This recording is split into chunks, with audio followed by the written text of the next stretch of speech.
All right, buckle up, everybody, because today we are diving deep, deep into the wild world of North Korea. We're talking everyday life and the kind of restrictions that just make you scratch your head and say, wait, what? It's like a whole different reality over there. Seriously. Our roadmap for this deep dive, Hmm. this list, top 10 everyday activities that are illegal in North Korea Oh, interesting. from the Top 10's website. So, maybe not the most academic source, but Yeah, I get it. it gets at some pretty crazy stuff. I mean, some of these things definitely reflect the reality on the ground. It's no secret that the North Korean government, they keep a tight grip on everything. Oh, yeah, super tight. It's like they've taken control to a whole other level. Like, for instance, cars. The average person driving around, going to the grocery store, that kind of thing. Right. Not in North Korea. Pretty much non-existent. You practically need a permission slip from Kim Jong-un himself to even think about owning a car. In fact, I read that less than 1 in 1,000 North Koreans actually has a car. It's mind-blowing. So you can see how that would play into information control, right? I mean, limiting movement, that's a big part of it. Totally. And speaking of information, let's talk about the internet. Or should I say, the lack thereof. Yeah, it's practically a black hole over there. The internet, as we know it, basically doesn't exist. It's like they've created this giant filter bubble. I mean, we talk about filter bubbles online and echo chambers. Yeah. This is like a national filter bubble. The whole country cut off from the rest of the world. Yeah. And that brings us to, honestly, one of the more bizarre aspects of this whole thing, personal expression, just like being yourself, forget about it. Mm. This list says there are only 28 state-approved haircuts in North Korea.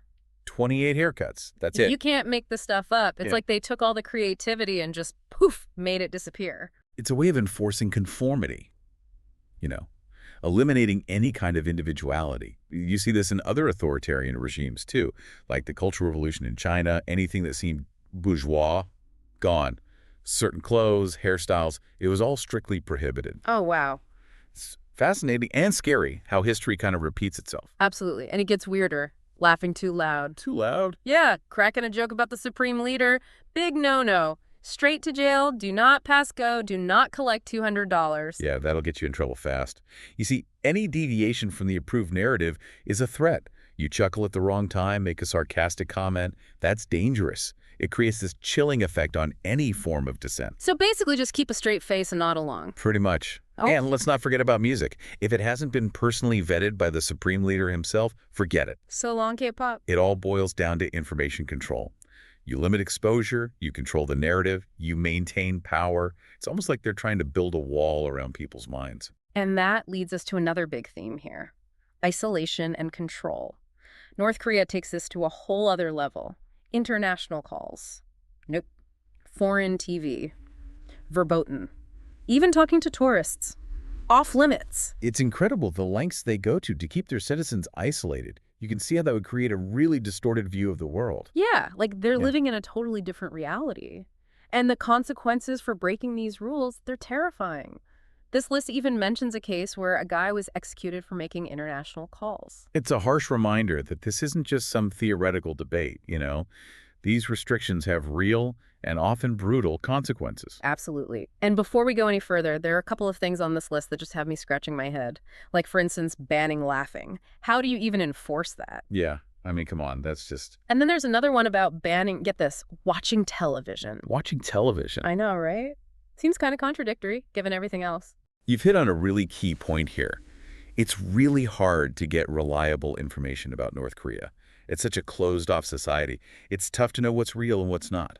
So what does this all mean for us as we try to understand North Korea? I think it's a reminder to be critical thinkers. Media literacy is so important, especially in this day and age. Definitely. We can't just take everything at face value. No, we have to consider the source, be wary of generalizations, and remember that North Korea is a complex place. There are no easy answers here. It's funny. They ban laughing, but all this propaganda photos of Kim Jong-un, he's always got this big grin on his face. What's up with that? That's a great observation. It speaks to the contradictions of the regime. On the one hand, they want to project this image of strength and happiness, but on the other hand, they rule through fear and obedience. It makes understanding their motivations all the more challenging. Yeah, it's a tough nut to crack. But even though this list is presented in a lighthearted way, It touches on some really serious issues. We often take these things for granted. Driving, choosing our own clothes, accessing information freely. But these are things that millions of people in North Korea are denied. And there's one more detail that really stuck with me. Tourists who visit North Korea, they're not allowed to even have a casual chat with the locals. Wow. Can you imagine visiting a country and not being able to talk to the people who actually live there? That's extreme. It just shows how far they'll go to control the narrative. Yeah. It really makes you wonder about the impact this kind of isolation has on people's lives and perspectives. We've covered a lot of ground already, but there's still so much more to unpack. When we come back, we'll continue our exploration of the restrictions, looking at the motivations behind them and how they impact the lives of everyday North Koreans. We'll also talk more about the importance of navigating this complex topic with a critical and discerning eye. Stay tuned. We'll be right back with more of the Deep Dive. I'm ready for more. Welcome back to the Deep Dive. We're picking up where we left off, exploring the world of everyday life in North Korea, where even the simplest things can get you in a whole ship of trouble. It really is like stepping back in time. This level of control, it's something we rarely see in the modern world. Totally. And one thing that really stood out to me on this list was the restriction on religion. Oh, yes. Freedom of religion, not in North Korea. It's a classic move for totalitarian regimes. Eliminate any competing ideologies, any alternative sources of authority. So it's not enough to just control what people do. They have to control what they think, too. Exactly. Beliefs, thoughts, it's all got to be in line with the state's ideology. This list even mentions that having a Bible, that's illegal. Wow. So it's like the only acceptable belief system is absolute loyalty to the leader and the state. Right. Anything else is a threat. And speaking of loyalty to the leader, we can't forget about the rule against saying anything negative about Kim Jong-un. Oh, yeah, that's a given. Criticize the supreme leader. Not a chance. Dictatorships thrive on maintaining this image of absolute power infallibility. So no dissent allowed. Nope. And it goes even further than that. This list says even making fun of the leader is strictly prohibited. You can't even crack a joke. Seriously. Seriously. Think about it. Humor, especially satire, can be incredibly powerful. It can undermine authority, expose hypocrisy. So the regime, they can't allow that. Makes sense. Okay, this next one, though, I'm a little confused. It says chewing tobacco is banned. That does seem a bit out of left field, doesn't it? It does, especially considering some of the other stuff that's allowed. What's the deal with that? Is there something we're missing here? It's hard to say for sure without more context, but I have a few theories. Okay, lay 'em on me. Well, it could be a health concern. But honestly, given their track record on other public health issues, that seems unlikely. Right. Maybe it seems disrespectful, lack of decorum. Totalitarian regimes, they often obsess over controlling even the tiniest details of public behavior. Yeah, that's true. Or, hey, maybe Kim Jong-un just hates the smell of chewing tobacco. Maybe. It's North Korea. Anything is possible. But it does just underscore the fact that even the most seemingly trivial things can be subject to these really strict rules. It's a reminder of what we were talking about earlier. The lack of freedom, the control over every aspect of life, it's all connected. Yeah. We often take these things for granted, freedom of speech, freedom of movement, just accessing information freely. But in North Korea, those things just don't exist. And it goes even further. Think about the limitations on internet access, the ban on foreign TV shows, unapproved music. It's all part of the same strategy. To keep people isolated, cut off from the outside world. Exactly. And then, of course, there's the ultimate restriction. You can't leave.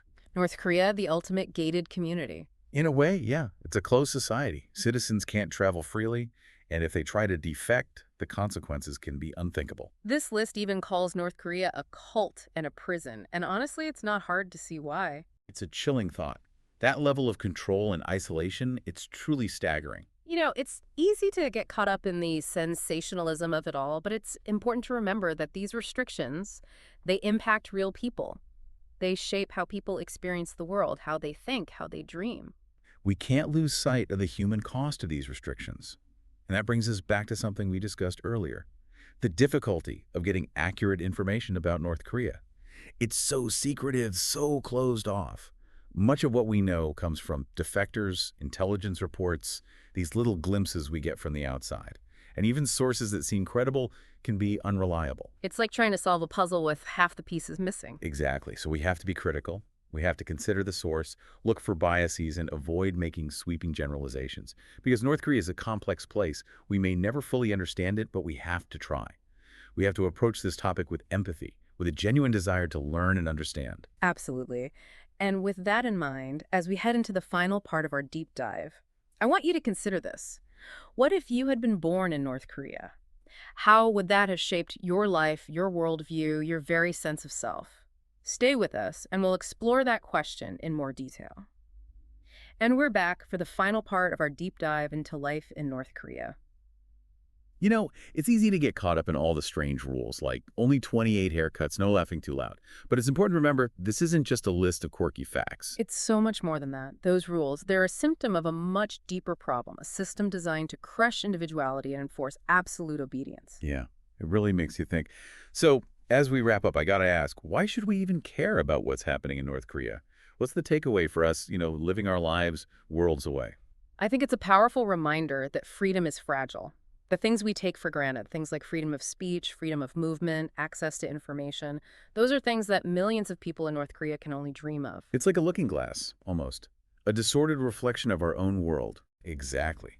It forces us to ask ourselves, what if we were in their shoes? What if those freedoms were taken away? And it reminds us that we can't be complacent. We have to be active in protecting those freedoms, both for ourselves and for others. Absolutely. We've talked a lot about being critical thinkers, about being careful with our sources, but how do we actually do that when it comes to a place like North Korea? It starts with recognizing the complexity. We can't just paint North Korea with a broad brush. It's a country with a long history, a unique culture, and millions of individual people, each with their own story. So we can't reduce them to just statistics or stereotypes. Right. We need to engage with the human element, the personal stories, the glimpses we get of everyday life. We need to listen to defectors, read accounts from people who've been there, seen it firsthand. And even then, we have to be humble. We may never fully understand what it's like to live in North Korea, but we can try. We can approach this with empathy, with a desire to learn and to connect with the human experience. That's such an important point. So, as we wrap up this deep dive, I want to leave you with this thought. Imagine for a moment you were born in North Korea. How would that have shaped your life, your dreams, your very sense of self? It's a powerful question, one that really challenges us to think about the value of freedom and the impact it has on every aspect of our lives. And that's what the deep dive is all about. Thanks for joining us. We encourage you to keep learning, keep exploring, and keep questioning the world around you.